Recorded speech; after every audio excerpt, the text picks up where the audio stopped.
Sí, disculpen, buenas tardes, bienvenidos al Hola, webinar sobre estándares de derechos humanos en el contexto del coronavirus. Queremos darte la bienvenida a Lucía Ramírez de Justicia, Colombia.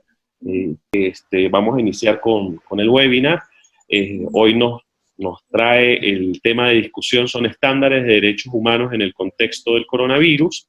Le damos la bienvenida a todas las personas pues, que se han conectado con nosotros. Esto es un conversatorio digital que es binacional. Vamos a estar participando en Colombia y Venezuela con organizaciones de estos países. Y bueno, básicamente el esquema de trabajo es el siguiente.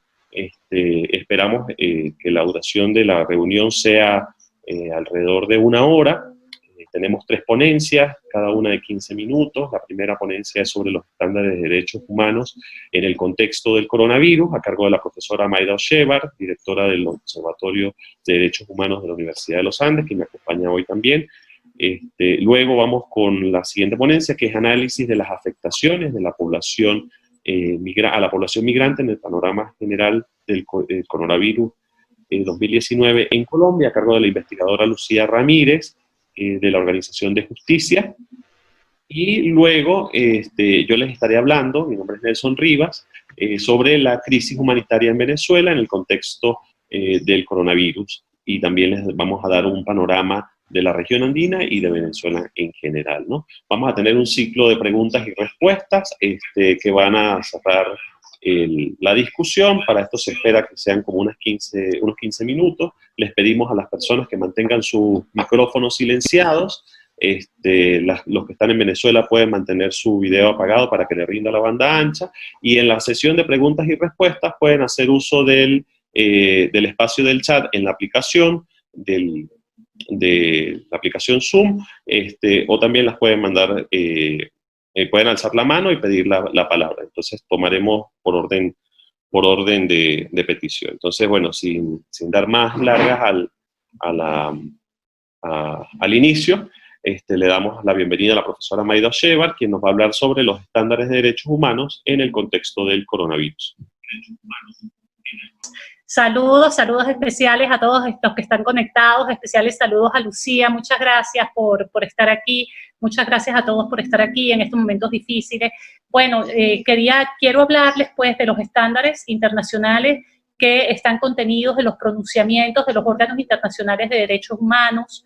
Al menos 15 pronunciamientos se han dictado ante esta situación de la pandemia del COVID, tanto de la Oficina de la Alta Comisionada de Naciones Unidas como de los procedimientos especiales, del relator de la libertad de expresión, de las relatorías de discapacidad, de la Relatoría Especial de la Vivienda, del Relator Especial de la Deuda Externa, de ACNUR, así también como de la REDESCA, de la Comisión Interamericana de Derechos Humanos.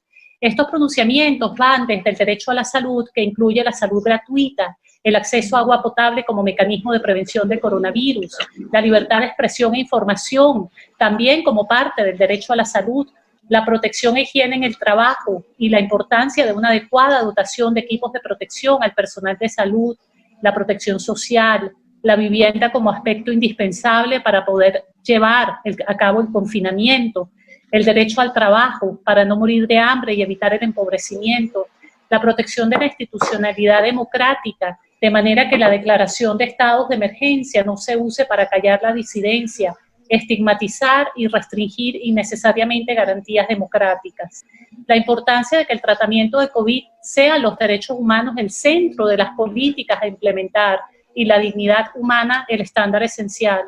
Que las medidas a implementar sean lo menos intrusivas posibles, aplicadas siempre bajo los principios de necesidad, proporcionalidad y no discriminación.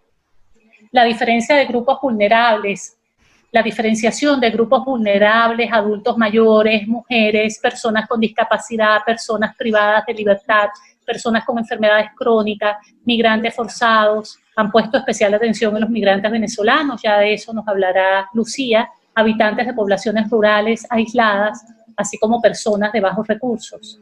La Comisión Interamericana de Derechos Humanos, por su parte, ha creado el mecanismo SACROI, Sala de Coordinación y Respuesta Oportuna Integrada por sus siglas.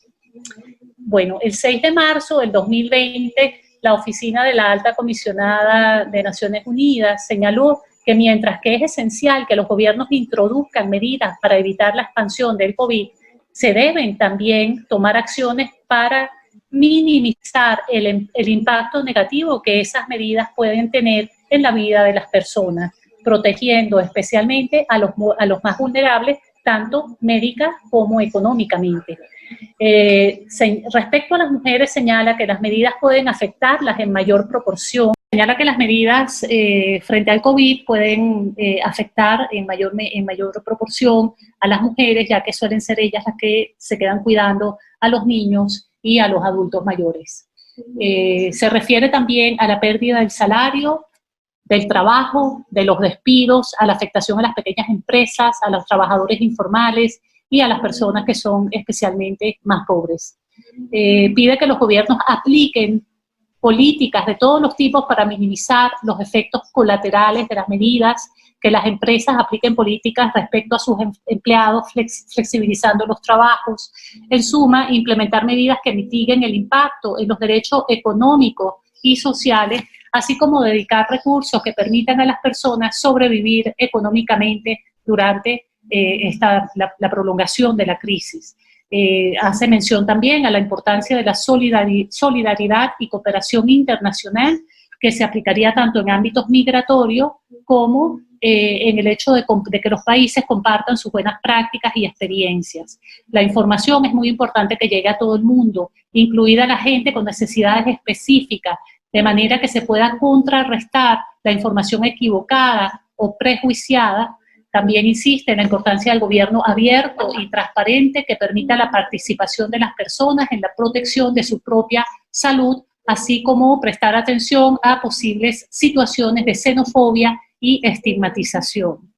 Un grupo de expertos de Naciones Unidas reconocen que el uso de los poderes excepcionales está permitido por el derecho internacional, pero alertan, sin embargo, a los gobiernos a no abusar de las medidas de emergencia para suprimir derechos humanos. No se debe exagerar la seguridad ni dirigirla para callar a los disidentes, y urgen a los estados a que toda medida aplicada sea necesaria, proporcionada y no discriminatoria.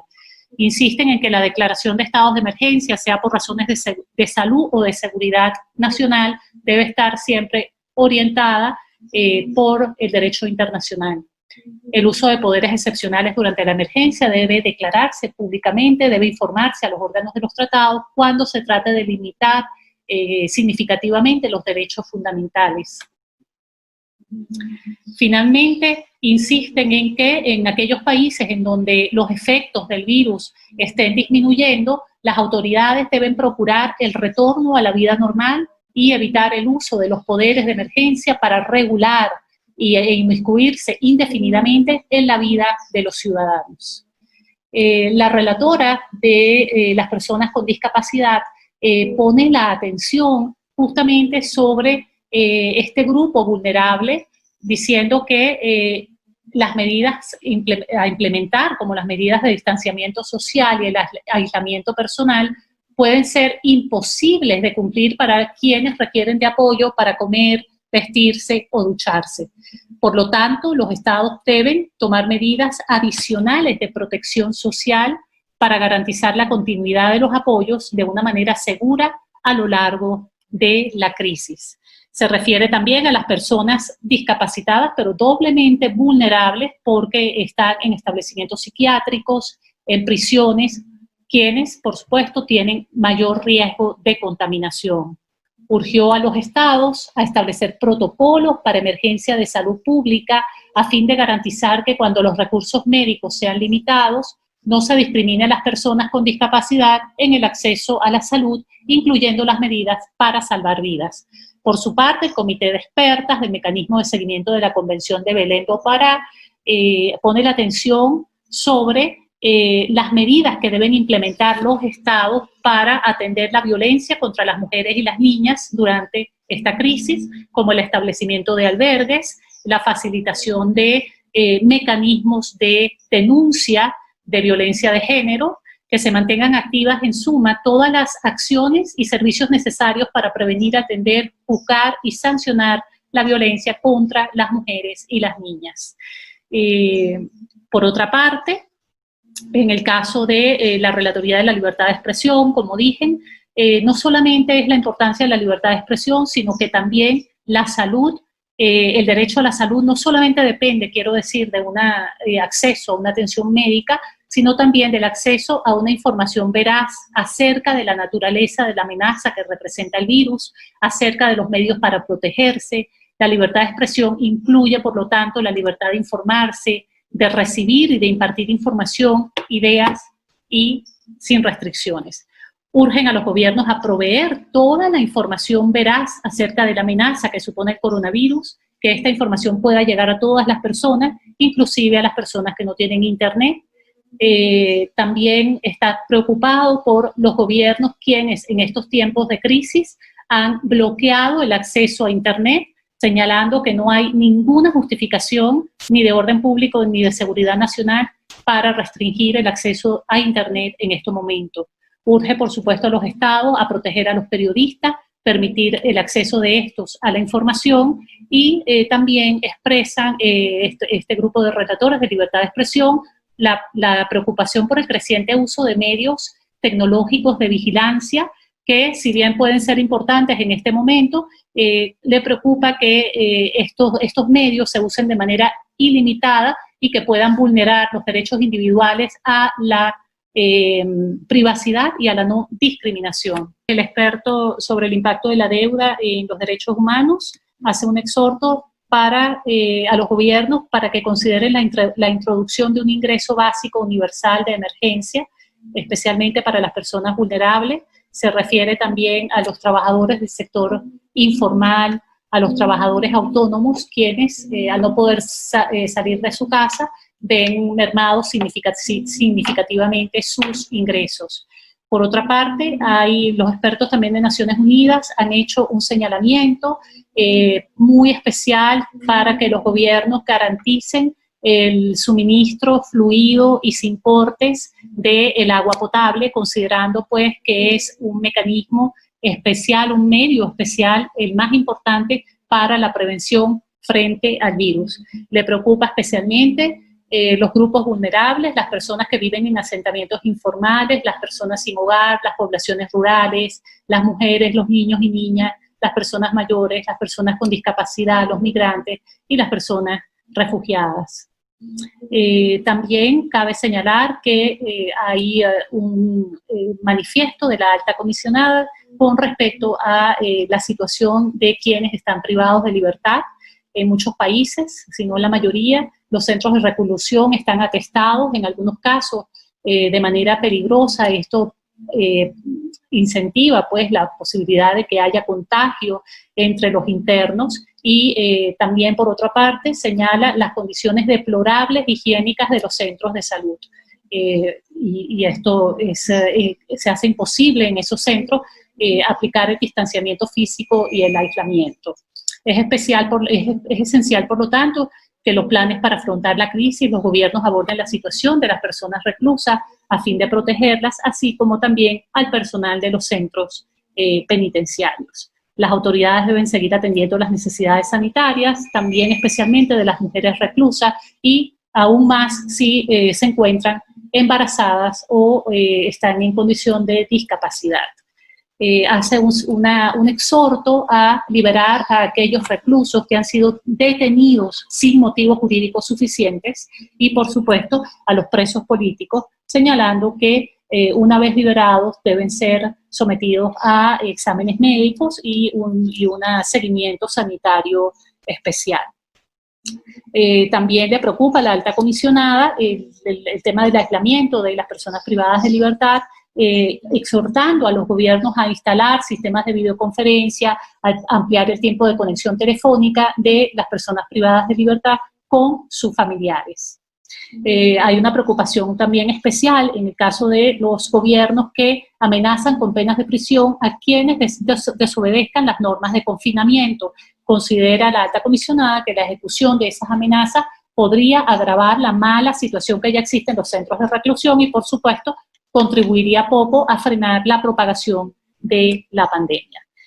También hay una referencia del comisionado a las personas adultas mayores quienes específicamente, como sabemos, tienen un riesgo mucho mayor de morir, y también son personas que muchas veces quedan solas y abandonadas. Señala que no debe tomarse en cuenta solamente el criterio de la edad, el criterio médico de la edad o de la condición de discapacidad de una persona, para determinar que esa persona queda excluida de la atención médica y especialmente de los cuidados intensivos o mecanismos de supervivencia. Hay un señalamiento especial también del relator especial para las sustancias peligrosas con respecto a los trajes de protección del personal de salud, urgiendo pues a que la cooperación internacional permita que estos trajes puedan llegar también a los países con menos recursos económicos y que que tengan pues las condiciones óptimas para proteger al personal de salud. Bueno, muchas gracias. Va a ser el turno ahora de Lucía Ramírez. Lucía, quien nos va a hablar sobre el análisis de las afectaciones a la población migrante y el panorama general del COVID en Colombia. Bueno, pues muchísimas gracias a todos por estar conectados. Esperemos que se puedan resolver las complicaciones técnicas. Les pido por favor poner sus micrófonos en silencio, con eso podemos interactuar rápidamente y trataré de demorarme menos de 10 minutos para facilitar el espacio de preguntas y la presentación de Nelson. Muchísimas gracias por la invitación a la universidad y en particular a Nelson y a la profesora Mayra, pues por permitirme este espacio. Yo trabajo con el Centro de Estudios Derecho, Justicia y Sociedad de Justicia, que es un centro de investigación en temas de derechos humanos localizado en Bogotá, Colombia, y nosotros hacemos análisis e investigaciones sobre temas de derechos humanos que quisiéramos siempre poner al servicio de otras organizaciones sociales y de los estados en aras de mejorar las políticas de protección de derechos humanos. Hoy les voy a hablar un poco de la situación de las personas migrantes en Colombia y cómo ésta se ha agravado en el marco de la crisis por el coronavirus. Entonces, pues seguramente ustedes ya están muy familiarizados con la situación de las personas migrantes en Colombia. De pronto muchos de ustedes tienen familiares que estén aquí, pero solo quería como compartirles primero unos datos que nos parece claves para contextualizar lo que está pasando ahora. En primer lugar, pues se calcula que más o menos 5 millones de personas han salido de Venezuela, y de estas 5 millones de personas hay cerca de 1.771.000 personas en Colombia. Es decir, casi cerca del 35% de todas las personas que han migrado. De esas 1.700.000, se calcula que estas son cifras oficiales, son cifras de Migración Colombia, que el 58% están en situación irregular y el 42% regular. Y ya voy a explicarles un poco qué quiere decir en términos prácticos estar en situación irregular o regular. Sin embargo, ahí hay una primera claridad que hacer, y es que es importante reconocer que hay un subregistro. Pues como ustedes saben, hay una frontera grande que une nuestros dos países, 2.200 kilómetros, y es una frontera muy porosa. Entonces, muchas personas, debido a la falta de documentación o por otras situaciones particulares, se ven obligadas a cruzar por pasos informales, lo que hace que no puedan ser tenidas en cuenta en estos censos. Realmente lo que hace Migración Colombia para calcular el número de personas en situación irregular, los calcula con base a quienes ya se les han vencido permisos o han extendido su permanencia con el permiso para estar aquí como turistas, y hacen un estimado también calculando, pues teniendo en cuenta otros factores, pero es probable que haya un importante subregistro. Digamos, cuando llegan acá las personas a su lugar de destino, pues se enfrentan con barreras de acceso a derechos muy serias. Entonces, lo primero que quería compartir con ustedes es las rutas de regularización que tenemos actualmente en Colombia, para que vean un poco la complejidad de la situación. Entonces aquí voy a permitirme compartir pantalla. Este es un flujograma que elaboró una colega en De Justicia, Silvia Ruiz, que muestra, digamos, los caminos que puede tener una persona para regularizarse en Colombia dependiendo del documento con el que haya entrado. No se trata de que ustedes puedan entender cómo va este flujograma, porque precisamente lo que evidencia es que es muy complejo. Entonces, pero me voy a referir básicamente como a qué vías están abiertas permanentemente, pues están el tema de las visas, pero como ustedes saben, pues hay muchas dificultades para acceder a pasaporte, para entrar por puntos autorizados o para cumplir con los requisitos que implica acceder a una visa en términos de costos, por ejemplo. Una visa puede costar entre $50 y $250, que dada la situación como llegan las personas es muy difícil de acceder. Además de los problemas pues que ya conocemos para acceder a pasaporte en Venezuela. En particular, bueno, también está de manera permanente la condición de refugiado, aplicar a la solicitud de refugio, pero pues no se ha respondido en Colombia de una manera oportuna a estas solicitudes. Unos permisos temporales que solo puede acceder la población venezolana. La mayoría de ellos, el requisito es que puedan, que hayan entrado con pasaporte sellado por un punto autorizado, salvo solo en un caso particular en 2018 que se abrió la posibilidad para que quienes se hubieran registrado en el permiso, en el registro administrativo de población migrante, le dieron los mismos beneficios, que es lo que denominamos aquí el PEP-RAM. Pero de resto, en todos los casos, la persona tiene que haber entrado con pasaporte sellado por un punto autorizado. En esos casos en los que aplica, la persona tiene el permiso para estar 2 años en Colombia y trabajar legalmente. Pero como las cifras nos lo indican, pues solamente hay cerca de 700.000 personas que han podido acceder a este beneficio.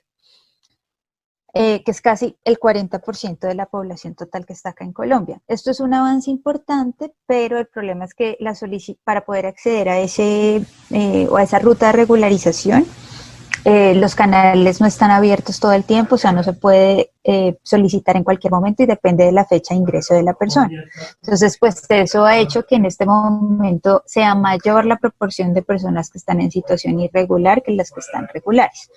Entonces, en esa situación, pues muchos han tenido que acudir a la informalidad. Un estudio de la Universidad Externado de Colombia dice que casi el 90% de las personas venezolanas que están en Colombia trabajan en el sector informal, principalmente en los sectores de comercio y hostelería y construcción, pues que como ustedes se imaginarán son uno de los sectores más afectados en este momento por las medidas de prevención del coronavirus. Además trabajan más horas y no reciben el mismo salario que sus pares colombianos. Asimismo, hay otro estudio de la Universidad del Rosario que estudia una aplicación, no sé qué tan familiarizados estén allí, es Rappi, es una aplicación que permite hacer domicilios. Y en una encuesta que realizó esta universidad, se encontró que el 57% de las personas encuestadas eran venezolanas y el 53% del total no tenían afiliación a salud. También es importante aclarar que en el caso de las personas que están en situación irregular, solo pueden acceder a servicios de urgencias médicas y entonces eso ha limitado la atención para el caso de personas con enfermedades terminales y crónicas. Y digamos, en términos generales también nos preocupa mucho, pues porque estas condiciones se agravan en el caso de las niñas y niños, las mujeres y las comunidades indígenas. Entonces, como ustedes ven con esos datos, antes de la pandemia, la población migrante estaba pues en una situación de vulnerabilidad preocupante. Si bien se han dado avances, por ejemplo, el sector educativo ha sido de los que mejor ha respondido a las necesidades de los niños y niñas en materia de educación, pero hay muchas situaciones que todavía nos preocupan mucho. Pero ¿qué ha pasado en el marco de la pandemia? Entonces, desde inicios de este mes se han empezado a tomar medidas de prevención que si bien están encaminadas a evitar que se propague el virus, pues han tenido unos efectos en la situación de las personas migrantes y refugiadas. El primero de ellos pues es el cierre de la frontera como medida de prevención.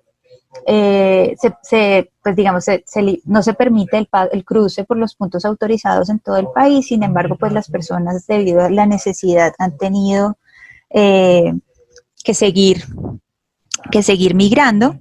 Entonces, pues lo que hace que no podamos tomar las medidas adecuadas en caso de que una persona presentara síntomas, poder hacerle seguimiento, lo que expone pues a las personas que tienen que cruzar por estas vías informales a un riesgo en términos de salud, pero también sabemos que en la zona de frontera hay presencia de actores armados y entonces pone a las personas en situación de riesgo pues de reclutamiento forzado o de otro tipo de violencias. También se ha identificado que ha habido cierre de albergues y otro tipo de servicios humanitarios para la población cuando estos no cumplan con las medidas de distanciamiento y las medidas sanitarias necesarias. Esta mañana participé en una audiencia que se promovió en el Congreso para evaluar la atención a la población migrante y mencionaban que había en el departamento de Norte de Santander 27 albergues abiertos, pero también sabemos y nos han informado las organizaciones de base que se han cerrado muchos. Entonces, estos que eran el primer punto de atención para, en particular, los caminantes, están cerrados y la gente no está pudiendo atender, salvo en el caso de estos 27 albergues, no han podido pues recibir la atención inmediata que necesitan. También ya se han identificado 2 casos de coronavirus en la comunidad indígena Yucpa, que como ustedes saben es una comunidad indígena binacional, y también uno en la comunidad Wayuu.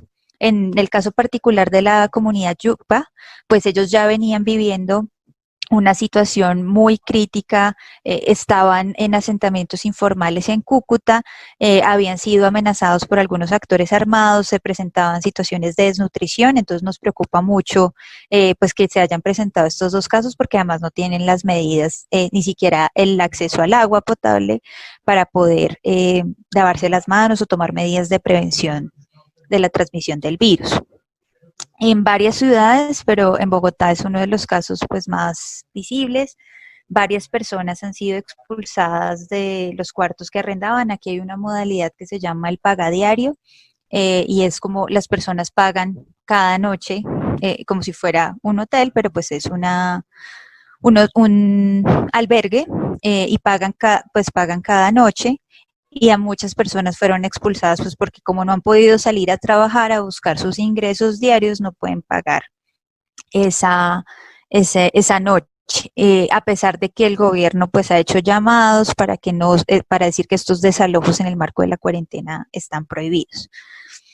También, digamos, para el caso de la población del sector informal, se han establecido canales del gobierno a través de programas sociales como Familias en Acción o Jóvenes en Acción o Colombia Mayor, que en su mayoría son para ciudadanos colombianos. Entonces no tenemos claro a través de qué mecanismo se puede ofrecer una atención inmediata a la población migrante que está en el sector informal. Esta mañana la Gerencia de Fronteras en esta audiencia que les comentaba mencionaba que están tratando de hacer unos cruces entre las bases de datos de las personas que tienen PEP con las bases de datos de estos programas, porque es probable que muchas hagan parte de familias mixtas y entonces puedan recibir a través de su familiar, siendo colombiano, estos apoyos, pero pues es un proceso que se está adelantando en este momento y también está la preocupación en general por la población la población irregular, que no podrían en ningún caso acceder a este tipo de apoyos. Por último, pues nos preocupa mucho las respuestas de los gobiernos locales. Hay algunos que han tomado medidas discriminatorias y xenofóbicas. Por ejemplo, en Pamplona, la alcaldía expidió un decreto que dice que se prohíbe la presencia de personas migrantes irregulares en el municipio y se cerraron varios albergues. Tenemos entendido que la cooperación internacional y el gobierno ya hicieron una intervención en este caso, pero este es un discurso creciente en estos días, lamentablemente aquí en Colombia, y es que la atención a la población migrante es responsabilidad del gobierno nacional y no de los gobiernos locales.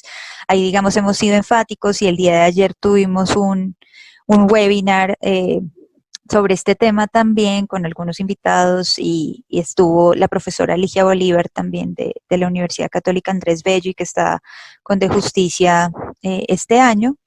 Y se hizo un llamado pues a la necesidad de que tiene que haber una respuesta coordinada entre las entidades locales y el orden nacional para responder a la emergencia, porque pues las personas migrantes viven en territorios concretos, no viven en todo Colombia, sino viven en territorios concretos, entonces es importante que haya una acción coordinada y que la atención del nivel nacional pues se centre sobre todo en aquellos municipios que no tienen la capacidad institucional ni los recursos para poder dar una atención.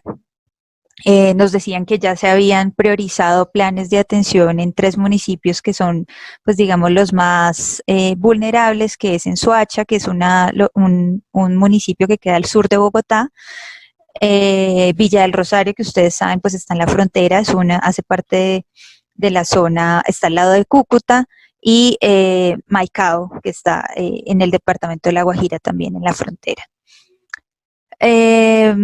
También nos mencionaban pues que están ajustando los planes de atención de la cooperación internacional para poder redireccionar recursos a la atención de la emergencia y se está compartiendo información con el gobierno venezolano a través de la Organización Mundial de la Salud y la Organización Panamericana de la Salud para entender un poco cómo está evolucionando o cómo está creciendo la epidemia en la zona de frontera. Por último, pues realizaron la semana pasada unos lineamientos para la prevención, detección y manejo de casos de COVID para las entidades territoriales y digamos se llama la atención de garantizar aislamiento preventivo a las personas que no tengan un lugar de residencia o estén en situación irregular en el país. Entonces, pues esperamos que las entidades territoriales puedan hacer caso a este llamado del orden nacional. También, digamos, ha sido muy importante y ha sido un recurrente llamado en estos días la necesidad de acudir para solicitar información y focalización de las familias que más necesiten atención en este momento, que se encuentren en mayor situación de vulnerabilidad, a través de las organizaciones de base de los territorios y de las organizaciones de personas migrantes como tal, que tienen muchas ya información previa sobre dónde están las personas más vulnerables, qué necesidades tienen. Entonces ese también ha sido un llamado importante en estos días. Digamos que la conclusión que nosotros llegamos o la propuesta que hacemos, pues es la necesidad de que se tomen medidas para incluir a las personas migrantes en los planes de atención frente al coronavirus, sin distinción de su nacionalidad, y también un llamado de solidaridad pues a la ciudadanía colombiana para que no cometa actos discriminatorios, no realice expulsiones de los albergues y se solidarice también con las personas que pueden estar pasando por una situación muy difícil en este momento. También, digamos, hacer un reconocimiento y es que, pues, digamos, sabemos que hay muchas personas venezolanas que están aquí en Colombia, que son profesionales, en particular muchos con títulos de medicina, y se están haciendo, hay conversaciones entre las organizaciones venezolanas, el Ministerio de Educación y el Gobierno Nacional para poder ofrecer, digamos, convalidación de títulos y que las personas puedan trabajar y de hecho aportar pues durante esta situación de crisis con su conocimiento y experticia. También, como les decía al principio, muchos de los trabajos de entregas de domicilios los están haciendo personas migrantes. Entonces ayer llamábamos la atención sobre la necesidad de que la ciudadanía reconozca ese aporte que está haciendo la población migrante, lo respete y le dé una respuesta solidaria. Todo esto, como decía Maida, y conecto pues esta última conclusión, y es pues que las medidas para atender el coronavirus no pueden ir en contra de los derechos humanos y mucho menos pueden discriminar por razones de nacionalidad o estatus migratorio el acceso a esas medidas. Esa sería como mi intervención y cualquier otra pregunta estoy aquí atenta.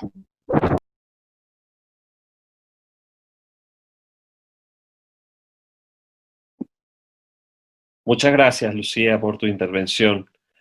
Bueno, para no quitar más tiempo, vamos a continuar con la presentación. Nelson Rivas, yo les voy a hablar sobre la crisis humanitaria en Venezuela en el contexto del coronavirus, el panorama general y el panorama general en la región andina y especialmente, bueno, en el país, ¿no?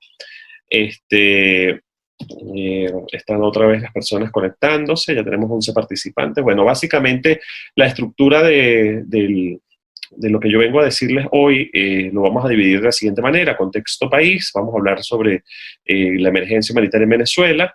Hay un reporte de la Oficina de Asuntos Humanitarios de las Naciones Unidas, OCHA, del 19 de marzo, también lo vamos a repasar. Vamos a hablar sobre las instituciones de salud en el Hospital Universitario de la Universidad de los Andes.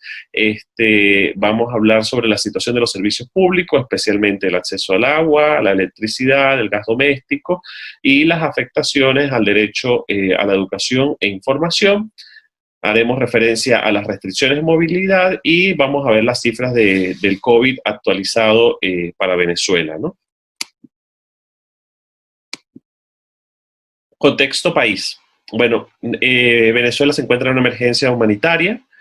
La red hospitalaria se encuentra desabastecida, deteriorada, una infraestructura completamente desprovista de materiales, insumos, mobiliario adecuados para la atención en salud. El acceso a medicamentos gratuitos es limitado, los precios de los medicamentos son muy altos. De hecho, un antibiótico puede llegar a costar varios sueldos mínimos.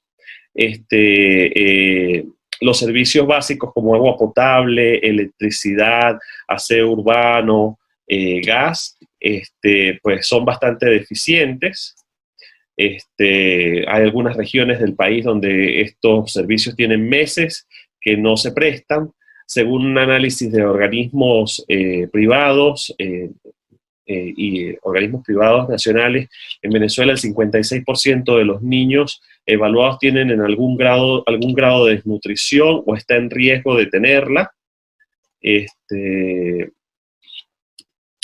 en general el 22,7% de la población tiene algún grado de desnutrición, ¿no? Estos datos son del diario El Tiempo de Colombia.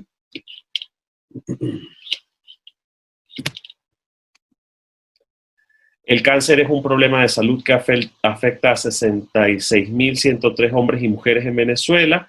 Las 33.182 muertes estimadas por falta de diagnóstico y tratamiento revelan la magnitud y la gravedad y profundidad de la emergencia humanitaria compleja. Estos son datos de la organización Funcamama, y más de 120.000 personas con VIH se encuentran en riesgo por el coronavirus. De hecho, solo el 33% de estas personas con VIH recibe tratamiento antirretroviral y el restante 67% no tiene acceso a los medicamentos. Muy bien, el reporte de la Oficina de Asuntos Humanitarios, OCHA, de Naciones Unidas, el 19 de marzo de este año, ha emitido un informe en el que señala que el 13 de marzo la administración de Maduro declaró un estado de alarma y el 16 de marzo anunció una cuarentena social preventiva en todo el país para reducir la propagación del virus, y también se implementaron restricciones en los vuelos comerciales y privados hacia y dentro del país, con excepción de los vuelos de carga y correo. El 17 de marzo, la administración de Maduro solicitó al sistema de las Naciones Unidas apoyo para combatir la propagación del virus a nivel nacional y afrontar las posibles consecuencias sociales y económicas de la medida implementada. El sistema de Naciones Unidas y socios están apoyando al Ministerio del Poder Popular para la Salud en la prevención y respuesta con el virus, y el sistema de Naciones Unidas está acordando mecanismos para facilitar el movimiento tanto de las Naciones Unidas como de sus socios implementadores y empresas transportistas en el país. Ahora, respecto a la situación de las instituciones de salud, vamos a hacer referencia al Hospital Centinela, que es el Instituto Autónomo Hospital Universitario de los Andes. Los médicos de este hospital nos han reportado lo siguiente. En general, el personal médico asistencial no cuenta con los equipos de bioseguridad necesarios para atender los posibles contagios de COVID-2019. No se ha suministrado desde el Ministerio la mascarilla N95 del personal sanitario.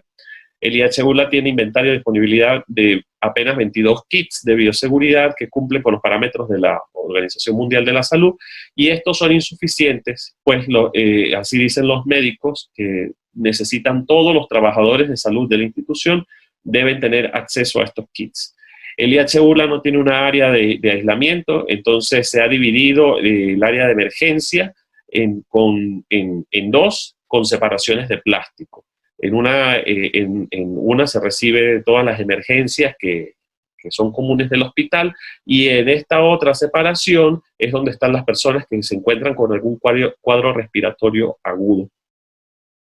No había aire acondicionado en la institución sino hasta el viernes de la semana pasada, que lograron repararlo, así nos los han reportado los médicos. 16 horas. El IHULA solo dispone de 2 camas de cuidados intensivos para los adultos y 2 para pacientes pediátricos. Los médicos residentes aseguran que no pueden adquirir los guantes, los tapabocas ni detergentes, pues sus salarios son muy bajos y los precios de los insumos en las farmacias pues son muy altos.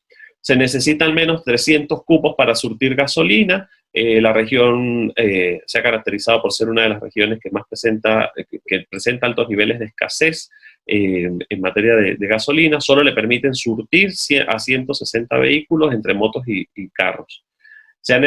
Los médicos han elaborado una lista con los nombres y apellidos de las personas que necesitan ser dializadas para que sea presentado como salvoconducto durante las restricciones a la movilidad y en las estaciones de servicio de combustible, para que puedan surtirle la gasolina, pues ellos corren riesgo de morir si no se dializan. Las personas que necesitan dializarse deben hacerlo al menos un día por medio.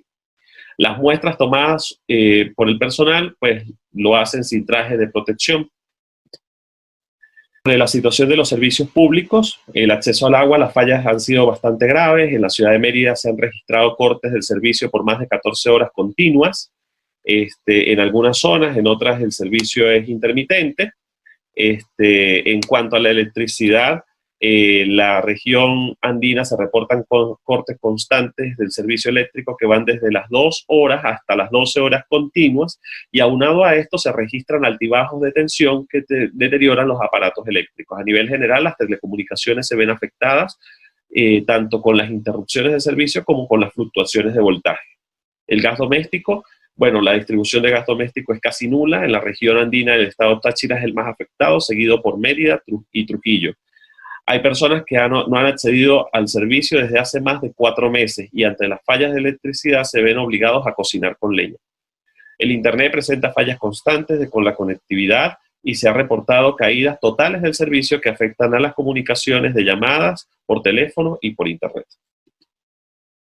Afectaciones al derecho a la educación y la salud, al derecho a la información y a la educación. La página de la Oficina de Asuntos Humanitarios de Naciones Unidas para Venezuela reporta que ante la epidemia de COVID en el país, el sistema educativo nacional se ha clausurado temporalmente. Las escuelas como medida preventiva, y se estima que alrededor de 7 millones de niños, niñas y adolescentes están afectados por la suspensión de instituciones escolares públicas, subvencionadas y privadas. Hay un trabajo especial que realizaron las periodistas Gabriela Rojas y María de los Ángeles Graterol, el cual se titula Cada familia una escuela. Es un trabajo periodístico que describe la estrategia ministerial, que son píldoras de clase en televisión. La planificación está a cargo del Ministerio de Educación en torno a la cuarentena y abarca un periodo hasta junio, la fecha cercana al cierre escolar. Apenas 45 minutos duró la primera clase por Venezolana Televisión, es lo que reportan estas periodistas, que forma parte del programa Cada familia una escuela. En ese lapso se concentra el pensum de educación básica y media diversificada, que además lo aderezaron con loas a Maduro y elogios al chavismo. Estas son las cifras para Venezuela de la Oficina de Asuntos Humanitarios sobre educación: alrededor de 7 millones de niños, niñas y adolescentes afectados, 600.000 niños afectados por el cierre de escuelas gestionadas por organizaciones dentro del clúster de educación, porque en la oficina tiene los clústeres de respuesta humanitaria, y pues estos clústeres están también ayudando de alguna manera con el área educativa, ¿no? La presentación, desde luego, se las vamos a compartir por nuestras redes sociales. Afectaciones al derecho a la educación e información. Continuamos. Los estudiantes universitarios, más de 50.000 en la región, aparte de enfrentar las dificultades producto de la emergencia humanitaria, no pueden cumplir sus asignaciones académicas por las constantes fallas del servicio eléctrico y de Internet. En la ciudad de Mérida hay estudiantes universitarios que quedaron varados, no pudieron regresar a sus lugares de origen por las restricciones a la movilidad extraurbana, producto de la cuarentena. Y en cuanto al manejo de información pública y comunicaciones, hemos registrado la detención, citación y citación de comunicadores sociales y defensores de derechos humanos que han reportado situaciones sobre el coronavirus o han estado prestando asistencia. Está el caso de Darvinson Rojas, Henderson Maldonado y Beatriz Rodríguez. Las restricciones a la movilidad y el acceso al combustible. El órgano de defensa integral, que es un órgano que ha creado el Consejo Legislativo del Estado de Mérida por encima de la administración del Ejecutivo Regional, es el que está tomando las medidas en cuanto a la restricción de la movilidad y de seguridad en el contexto de la cuarentena. Estas restricciones incluyen el racionamiento extremo del suministro de combustible. Personas con enfermedades y otras necesidades de salud y personal médico asistencial se ven afectadas ante la escasez de combustible y las restricciones de movilidad. La distribución de alimentos, los productores de alimentos han denunciado la pérdida de cosechas completas. Ayer escuchábamos cómo un productor de la zona de Timotes, en el estado de Mérida, denunciaba la pérdida de más de 5.000 sacos de repollo, y así como otros tipos de vegetales y pues, alimentos que salen de acá, no solamente para la región andina, sino para todo el país. Esto evidentemente afecta el derecho a la alimentación.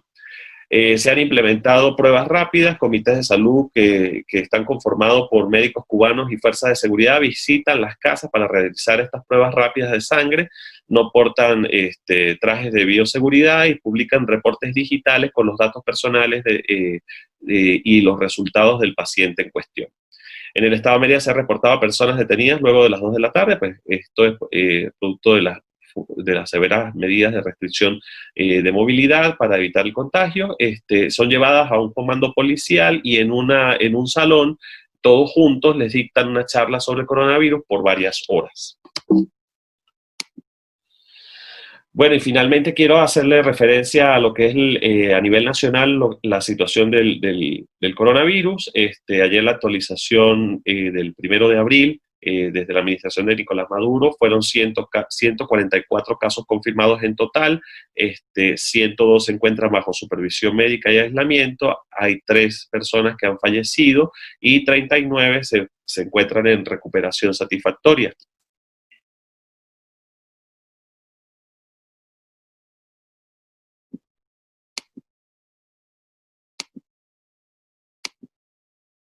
Ok, les presentaba el mapa de Venezuela con todos los casos confirmados. En la región andina, pues solamente se ha reportado un caso, que son los estados Trujillo, Mérida. Mérida solo es el único estado que ha dado una persona positivo para coronavirus. No tenemos saldo de fallecidos. Y finalmente, pues quiero compartirles esta infografía de Runrunes que muestra cómo ha evolucionado la cantidad de casos desde el día 13 de marzo hasta el 1 de abril, ¿no? En el día 13 de marzo fue cuando se reportaron dos personas. El día en el que se han reportado más personas pues ha sido el 20 de marzo, cuando se reportaron 27 personas contagiadas. Y bueno, esta ha sido más o menos la evaluación, ¿no? Entonces, bueno, quiero agradecerles por haber escuchado mi exposición. Tenemos un espacio para preguntas y respuestas, las pueden hacer por el chat o también pueden liberar su audio por el micrófono y las pueden decir. Pueden dirigir la pregunta específicamente a una persona o la pueden hacer de forma general. Entonces, bueno, estamos pendientes para poder interactuar con ustedes. Pasamos a la sesión de preguntas. Estamos pendientes por el chat y pueden liberar sus micrófonos para poder hacerlas. Buenas tardes, me gustaría saber, mi nombre es Angélica González, y me gustaría saber si en algún momento el gobierno ha tratado de limitar el trabajo de las ONG en esta época de coronavirus, o qué otras medidas han hecho contra algún tipo de ONG.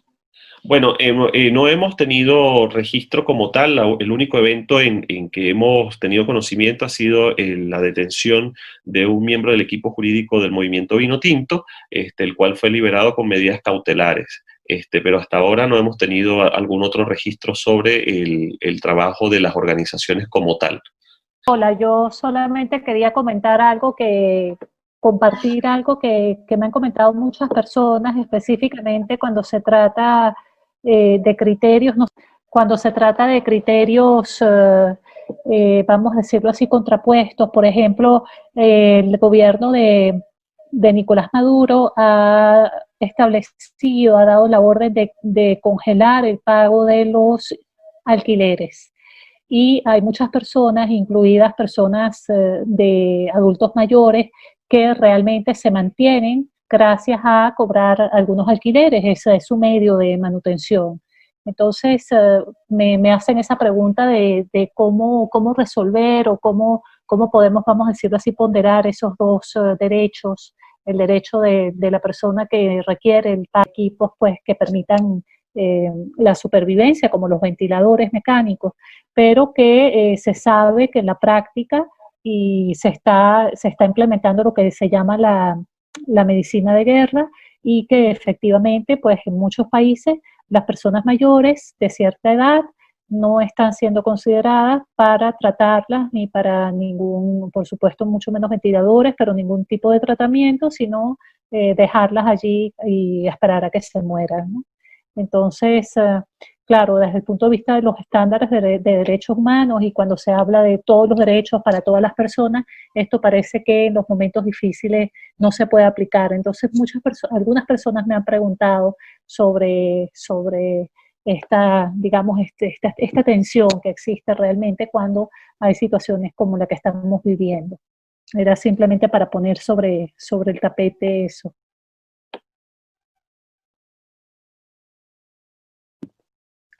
Muchas gracias, profesora. Voy a compartir en pantalla nuestros contactos. A través de allí esperamos poder compartirles la reunión y la presentación.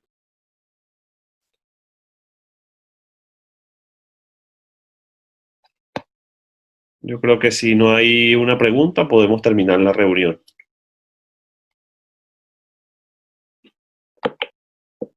¿No? Bueno, Lucía Ramírez, queremos agradecerte desde el Observatorio de Derechos Humanos tu colaboración. De verdad, pues siempre hemos estado en contacto, compartiendo la situación de Venezuela en Colombia y la situación de los venezolanos allá como migrantes forzados. Y bueno, ustedes también tienen una serie de webinars que nosotros Gracias a ustedes por... compartiendo por nuestras redes. Sí, adelante. No, muchísimas gracias a ustedes por la invitación y cuenten siempre con nosotros para lo que podamos colaborar. Excelente, Lucía, muchas gracias.